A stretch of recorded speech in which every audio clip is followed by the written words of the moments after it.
Someone sent a message yesterday.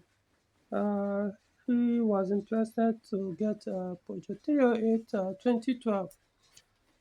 So I decided to ask some questions and make him understand certain things before I agree to provide the service. So he now asked a question that he wanted to know more about that particular model of T7308. So he paid for the one-off consultancy service, and so here it is. So he asks, what are the major challenges with the 308, especially the turbocharged ones?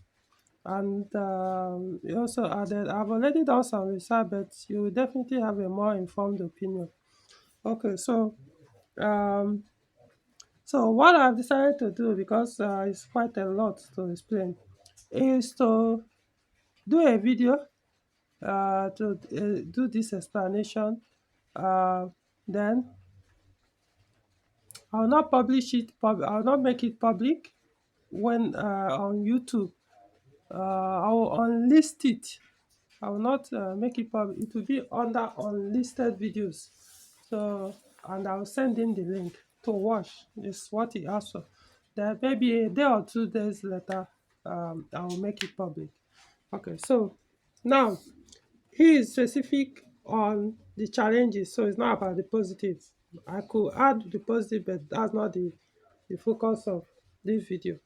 So number one is the maintenance cost of the 2012 308. So let me show you guys the 308 we are actually talking about. So this is the 2012 model. This is what they look like. You can the earlier models of this T7308 has a different look. So um so moving on, maintenance cost. Maintenance cost of 308, I won't say basically 308, but THP engines. The maintenance cost of THP engines uh is quite high, because he is specifically asking for 6-speed automatic.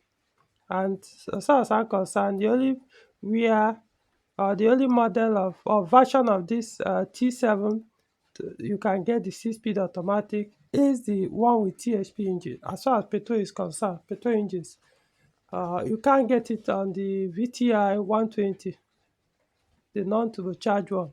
It has to be, even though, like I said, like for example, the T7 facelift, I don't think any of them had a 6-speed automatic. I can't recall. I don't think so. But they had 4-speed automatic, which um, was AL4, while the facelifted model is the 6-speed automatic, which is 86 for the at least THP 156. So so maintenance cost of these THP engines or even EPC engines are much higher compared to the older Peugeot cars, or Peugeot cars produced in the same, I won't call it the same era, but within that time frame, 2004 to 2012. So those ones, for example, 307, 407, 406, 607. So these engines, they cost more to maintain. So um in terms of parts, cost of parts replacement, or sometimes it takes a while for to be able to figure out what is actually faulty. There are cases where on these EPC engines, it will tell you this solenoid is faulty. But before that solenoid actually became faulty, there were other faults that came up, other components that stopped working, or they were working partially, but they didn't throw any fault or show any driving issues. until one particular sensor or something now fails. Then it will trigger check light or make the car undrivable. You scan the vehicle, it will only show you the one that makes the car undrivable. As soon as you fix that one that show you undrivable, every other one that probably were partially faulty or that didn't come up in your initial scan or diagnosis, they will all pop up after you fix the other one. So yes, so this EPC engine, especially these area ones, sometimes. So understand maintenance cost is higher, but it doesn't mean all. The only thing I would say, the newer these cars, the better for you. So go for the newest years, not the earlier, the oldest. That's what I'll tell you. The newer ones has quite a number of improvement on the older ones or the earlier ones. 2008, 9, 10, those ones, yeah, they tend to have quite a number of issues. So doesn't mean they can be fixed. I'm just saying in terms of maintenance, you are better off with the 2012 or even newer, those other 2013 model, which is T9. So, so maintenance cost number one. Now, two, oil consumption. This EPC hinges in this particular model of 308, which is T7, they tend to consume oil more than other natural aspirated engines or other petrol engines before them. So yeah, that's what usually happens. So there are cases where users, because they are not paying attention to in making sure their oil level is always at least close to that maximum mark. They all drive the car waiting for the electronic to warn them the oil level is too low. By that time, it might be too late. So what tends to happen there is most of these 308 this earlier EPC engine, you find them having issues like oil pressure insufficient, oil pressure um, too low, so stuff like that. They tend to have oil pressure issues as a result of some of this oil consumption. Sometimes it may not even be oil consumption, but they tend, most times or sometimes it's as a result of when the engine has been starved of oil. Yeah, so the bearings, the crankshaft bearings tends to be affected. You start having those kind of problems. Oil pump, they too tend to have issues compared to the earlier engines. Not all, but expect. There are some model of these EPC engines on this 308 that have solenoid attached on the oil pump. So those solenoids can stop working and then you start getting this warning, even though the main oil pump is working. But you'll be getting oil pressure warning issue. So you have to do the best you can to make sure this engine oil level remain close to. In fact, I always advise, as far as these engines are concerned, just get it to maximum mark. It's not ideal, but see, it's better is at that maximum than it is at minimum. That's the truth for this EPC engine.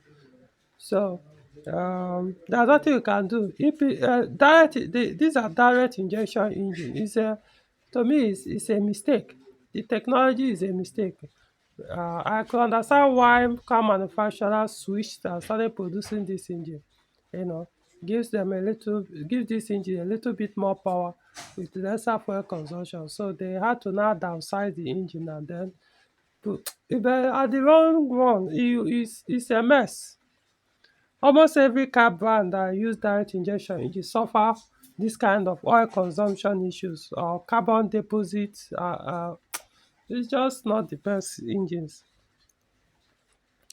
So, but I'll still will say Peugeot has improved on them, on the on their direct injection engine or THP engines. It's just that for you to enjoy those ones that have been improved on, you have to get the newest one. Like I said, the newer the better for you.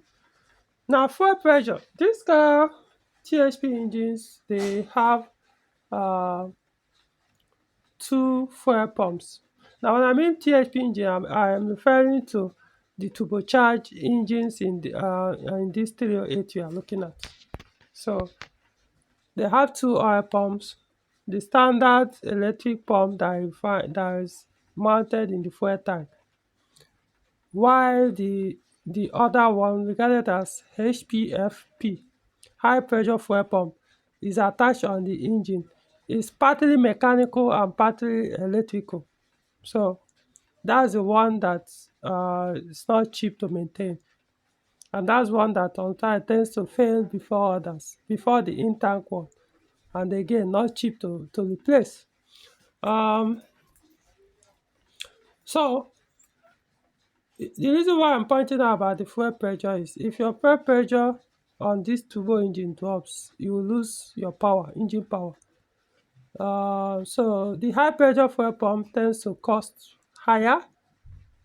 The only good side is, if for those who live in Abuja, now you don't need to replace it if it fails. At least I know someone that repairs it, and few times people they at least they did those repairs, their powers came back.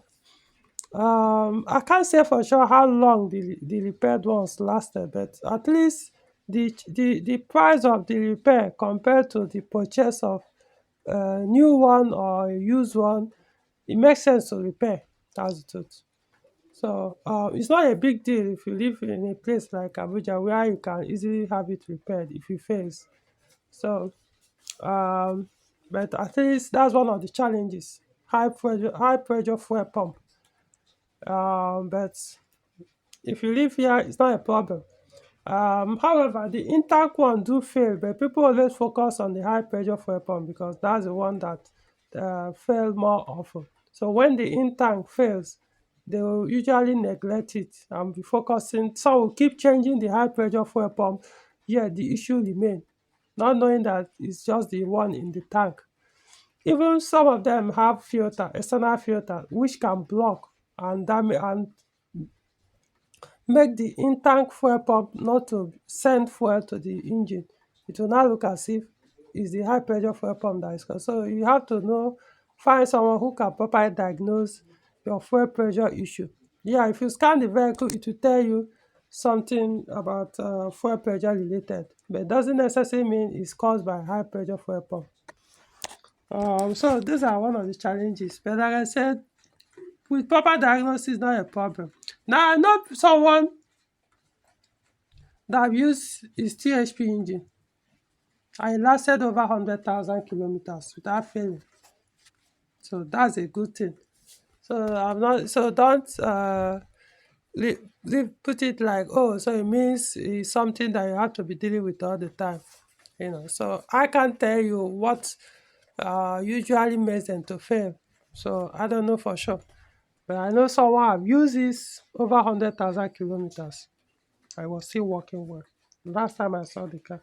Anyway, um, one of the challenges or issues that users of this vehicle, irrespective of whether it's turbocharged or non-turbocharged petrol engine, is coolant or loss of coolant or coolant leak. So the usual culprit, there are about two actually. The first one is the thermostat housing. After a while, they tend to leak. And once they start leaking, the only option is to change them. It's not like you patch or do something. What's that? It's plastic. The housing is plastic, not that cheap. So the thermostat is embedded inside the house thermostat housing. So you can't detach it. If your thermostat fails, you throw away the entire housing. So that's how complex it is. What usually happen over time, they start leaking gradually from the thermostat as a coolant. You'll be topping up every now and then, wondering where your coolant is leaking from. So But the truth is, if you buy a new one and put, for example, in Abuja, Nigeria, I doubt if you can still get OEM anymore. All the ones I see these days, they are, you know, I won't call them fake, but they are just aftermarket, whether low quality, just call them aftermarket. And they do tend to serve. Well, I would say I can't say last, but they tend to serve. So the only thing I know about it, this thermostat is electronic thermostat that is inside that thermostat housing for these engines. So if the connector to the thermostat has any kind of um, breach, short circuit or stuff like that, it will burn the thermostat. Trust me, it will burn the thermostat, and you will be even if it's brand new. And during the installation, you wrongly connect the uh the the connector on the thermostat housing. Like I said, the thermostat housing, the thermostat is inside it. So there's a place where you plug in the electronic thermostat. You connect a connector to it, and it start working. So if the wire twist and start touching each other for one reason or the other, it will burn the thermostat inside it, and you will force to change the entire house. Last time I priced it, just or I changed it. I think I was like last year,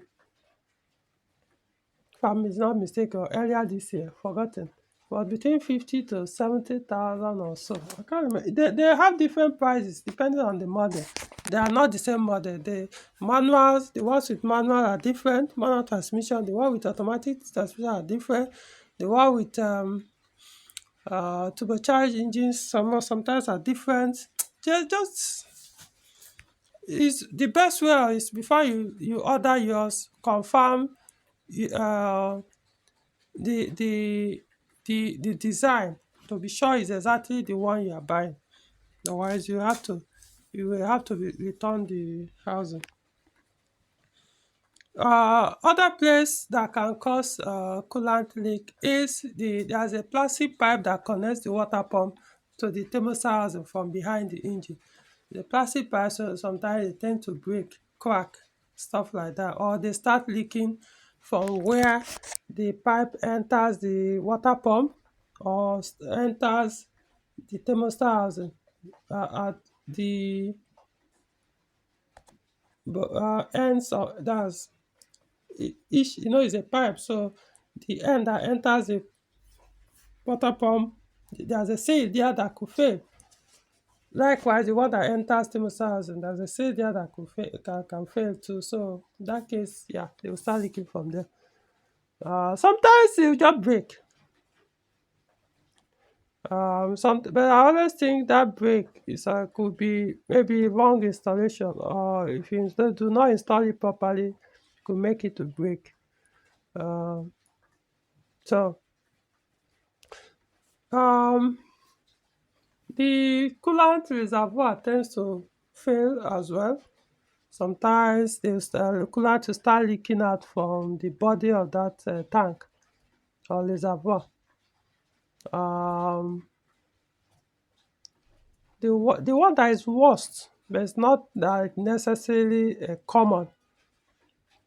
But I know one or two person, one car it has happened to THP engine with that same THP 156 that you find with automatic 6-speed automatic transmission in this model of 308. The engine heat exchanger started leaking. So the worst thing was, or the way he did it, it was difficult to even find out what happened. Instead of the coolant to leak into the engine, the oil was leaking from engine, entering the cooling system, engine cooling system, mixing with the coolant. So you check your engine, the engine will be normal, then you notice oil shortage.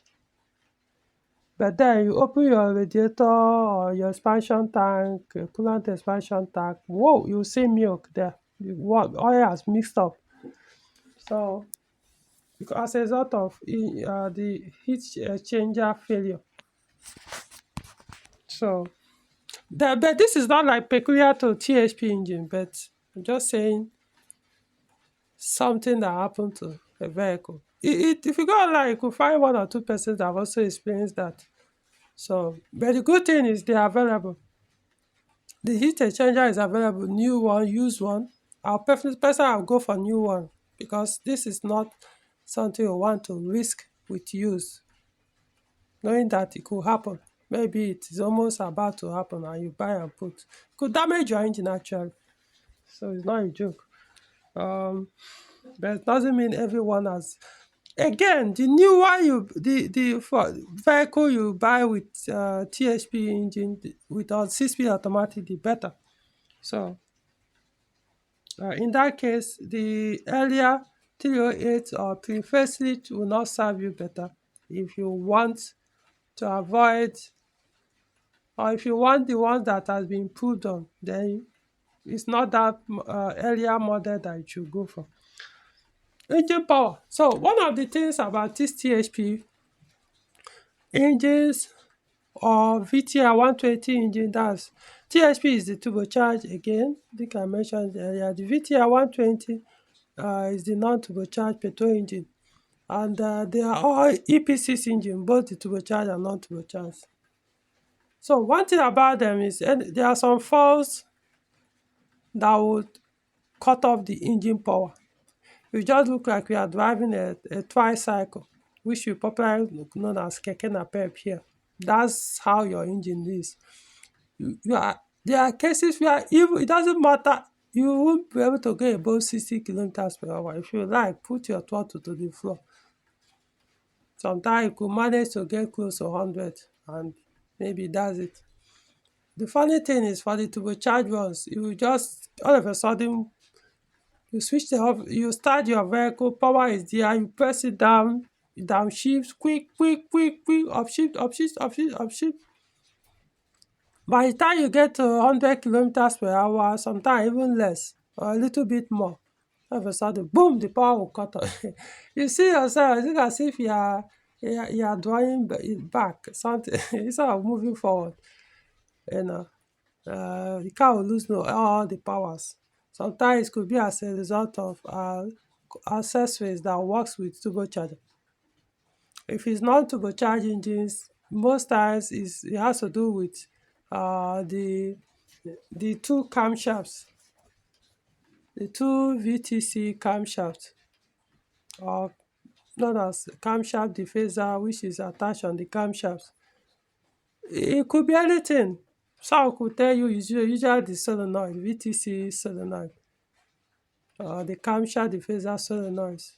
I don't think so. Based on my experience, I've come across one that failed. Don't uh, mistake what I'm saying. I've come across one that failed, but most times they are not actually. Solenoid are not the issue.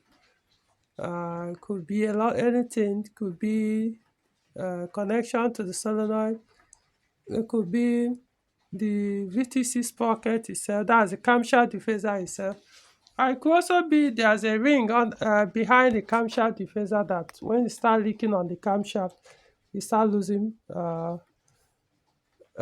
will start leaking from it and then start having loss of power. You know, so likewise turbocharged engines. Sometimes it could be vacuum lines that connect the electro valve under the intake manifold to the turbocharger, which is the dump valve. Peugeot kind of called it compressor valve, something like that. Compressor discharge valve. Sometimes what I could tell you is, for example, if I use 508, facilitated W2508, started from 2014. Those ones, their diagnoses are usually more accurate. If it tells you that solenoid is bad, the one attached on the turbocharger, then it's bad. Almost, I'm not saying all cases, but you most times end up seeing truly when you remove it physically, you see that it's bad. If you change it, it will start working well. Likewise, the one behind the engine, if it tells you it's bad, you remove it, you see that. If the vacuum line, there are about 3 vacuum hoses that connect to uh, this this actuator, controls the wastegate on the turbocharger, and the one that goes to the brake pump, the vacuum brake pump, and the one that goes from that electro valve under the intake manifold. One goes to one vacuum tank, one black vacuum tank. Then from the vacuum tank, there's a vacuum line that goes on that vacuum tank to the actuator. I try to remember the right name for the wastegate. Um, so my point is, these are the things that can make your turbocharger not to work. You'll be doing everything, even if you like, go and buy brand new turbocharger, which is actually what I recommend these days. New one works, um, but what you have realized about this turbocharged engines, doesn't matter which brand, forget about Peugeot now, it doesn't matter which brand, they still consume oil. Oil pass through them. They burn oil. The turbocharger burn, just that it's not as much. When they are still newer, they burn much little. But it's, they burn, I'm yet to come across turbocharger that will remove this air intake that goes from turbocharger to intercooler without seeing even if you like, wash that intake tube or whatever with fuel, let it dry up, put it back, drive the car for few, you will see mix of oil there. You see mix of oil, no matter how new, give it few days or few kilometer drive, you will see mix of oil. You may not see you know oil dripping or anything, but you could see, yeah, it's pushing oils somehow, if not mist of oil into the intercooler, which you go to intercooler and settle. So as I was telling you guys earlier when we started this, that they tend to consume more oil than natural aspirated. I mean, there's natural aspirated involved on the EPCs, which is the VTR 120 engine, but still, because it's direct injection engine, yeah, behaves that way, even without turbocharger. So you keep one giving you is this one, is this one. Sometimes you scan it, it will not be specific what is making the engine to lose power, especially for the EPCs. The non-turbocharged can be a little bit specific, but the turbocharged one, especially the pre-facelift, wow, it will just be dancing around, you know. Um, it could be this, it just be telling you turbocharging circuit, turbocharging circuit, turbocharging circuit. You won't really know which one it is. You get a point, it becomes a guesswork. Until you touch one, it goes away. Sometimes it could actually not be the components. It just be the wiring system, wiring harness, or the engine ECU. Just so that's why I said this 12 from 2012 upward, they are actually improved on. I will even go further, go beyond 2012. You but at least 2012 make more sense to me. It doesn't mean you won't suffer some of this thing, but the only one I can always tell you, if it's like that 508 2014, man, before this kind of loss of power issue comes up, man, it takes a while. And even when it does, they are easily fixed. They are easily fixed. They are not the water that will keep throwing you about. As long as the car is not abused, so that is about THP 156 and the rest. Can't remember how many THP. Apart from the GTI, GTI is one. It's only manual. So he said automatic. So that's why I'm keeping those manual ones aside. Um, so now the gearbox, which is he is saying 86. 86 is 6-speed automatic, which you'll find in that 2012. It's possible that some maybe have 4-speed, but I know quite a number of those 2012 model I've come across. They have as long as that's THP 156 engine, they have that 6-speed automatic. So the gearbox, as far as I'm concerned, is better than the earlier automatic transmission in Peugeot vehicles. You find in 406, 407, the rest, 206, 307. Much better. That's 6-speed. In fact, I'll even say better than AMCs. So, but it doesn't mean I've never come across one that's failed. For example, I know one that actually failed. It failed even less than 100,000 kilometers. I think it failed around 80 or 90,000 kilometers from new. Fortunately, when the oil was drained, it was bad. It was dark, smelling, and the rest. So even though we changed the oil, the harm was already done. So the only thing the new oil did was just to elongate it a little.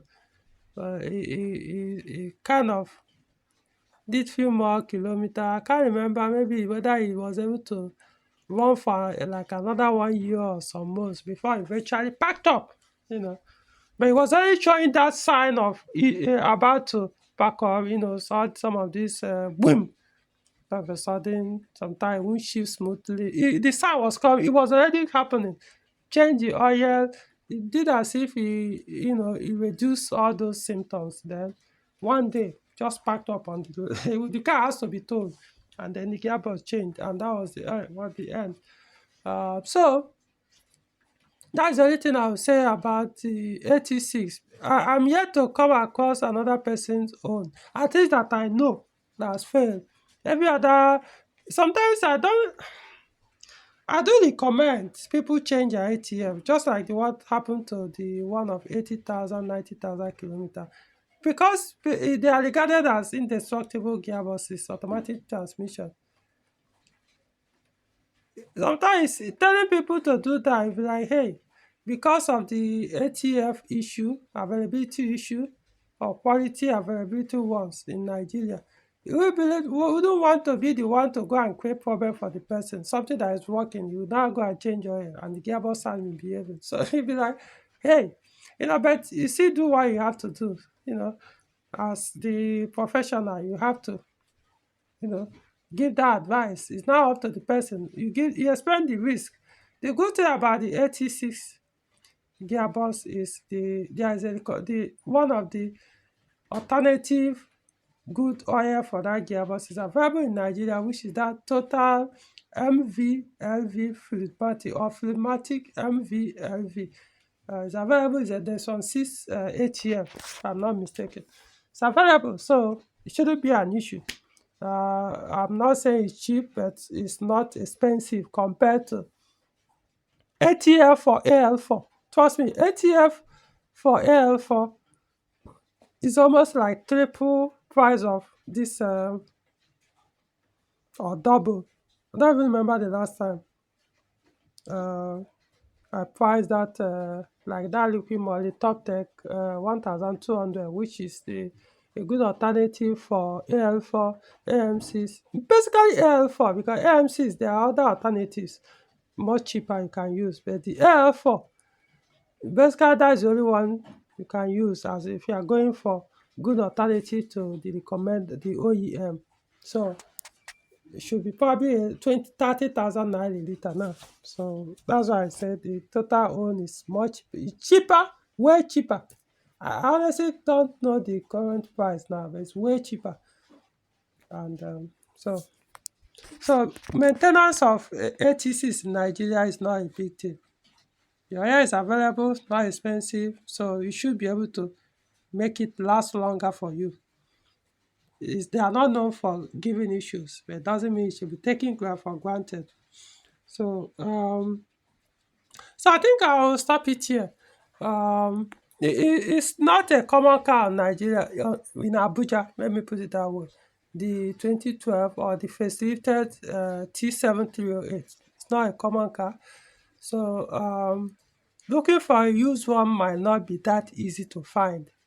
Just like I told the person, it might not be that easy to find.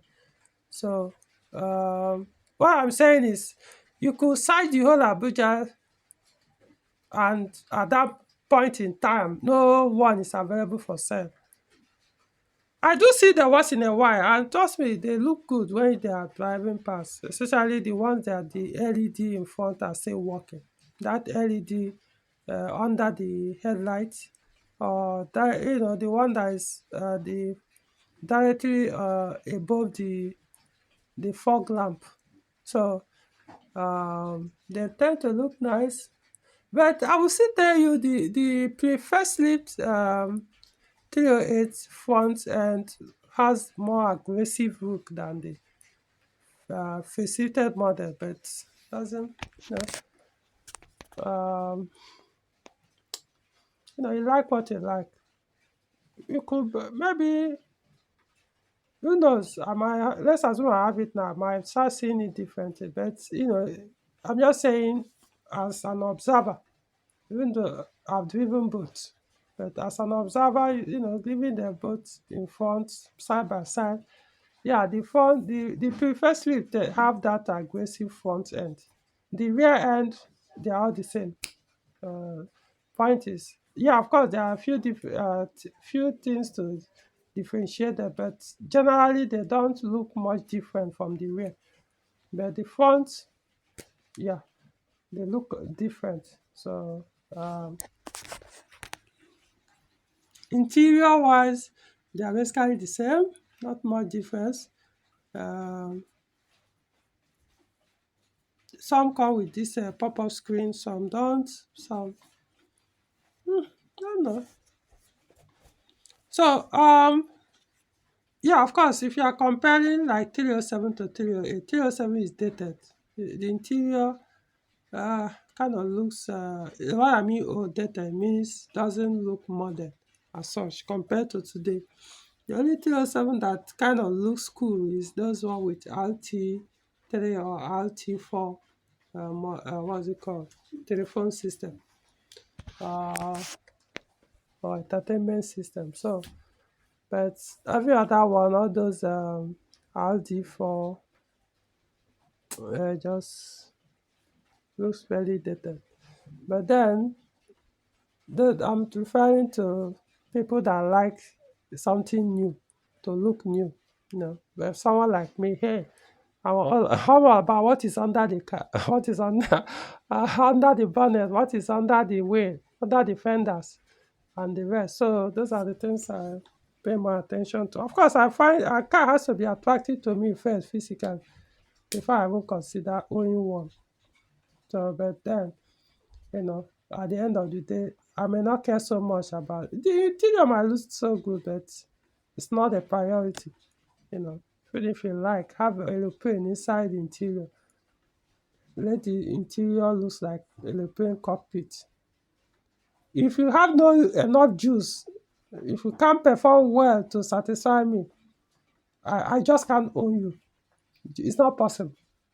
So doesn't matter whether I can afford you or not. So okay, so I hope this clears it. So some might be saying, hey, all issues, why can a car have all these issues? Trust me, that your car, the one you are claiming, all I need is I'll sit down, I'll point out even more issues that this one don't have than yours. So they all have. I'm only pointing out the challenges which throughout your ownership you may not experience. That doesn't mean, but at least you have understanding that if it happens, or you take a precaution to prevent some of these things from happening. Just because I'm saying this, that doesn't mean this are is expected that it will happen. It's just that some of them, as a result of abuse, as a result of old age, as a result of normal wear and tear, yeah, they tend to come up. But it's just that I prefer the one that won't give you much headache to diagnose and quickly fix than the one that will be throwing you back and forth, doing everything until you get a point. You resort to throwing in past to know which one that fixes the problem, which can be very frustrating. Okay, so hope it makes sense. They are not easily available, especially for Nigeria use, even foreign use. I don't know. Um, don't know why, but it's possible that right now one or two are available for sale.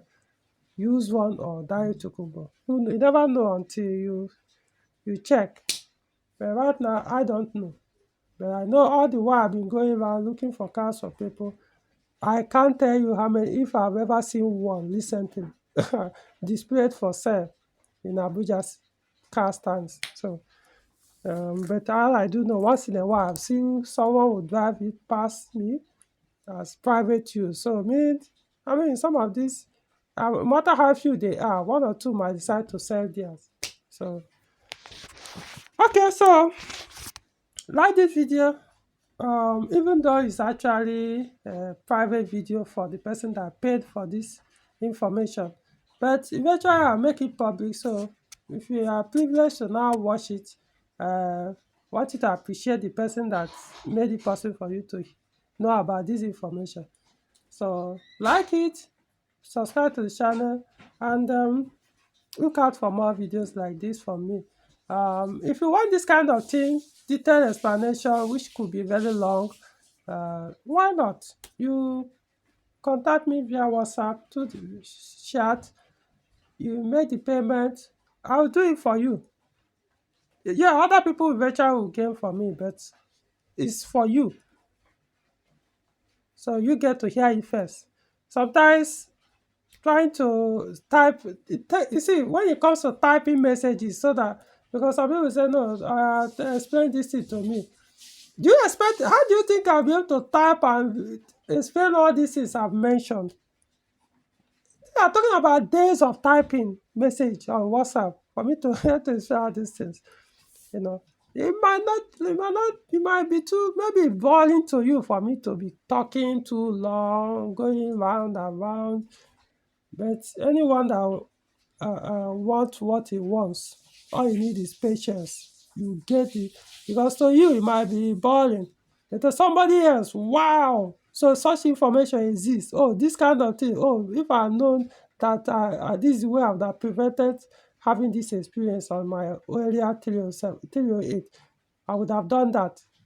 Because trust me, most of this information I just explained or shared here, you probably may not get it elsewhere, or at least as detailed as I explained it or explained them. So, all right, so the next video.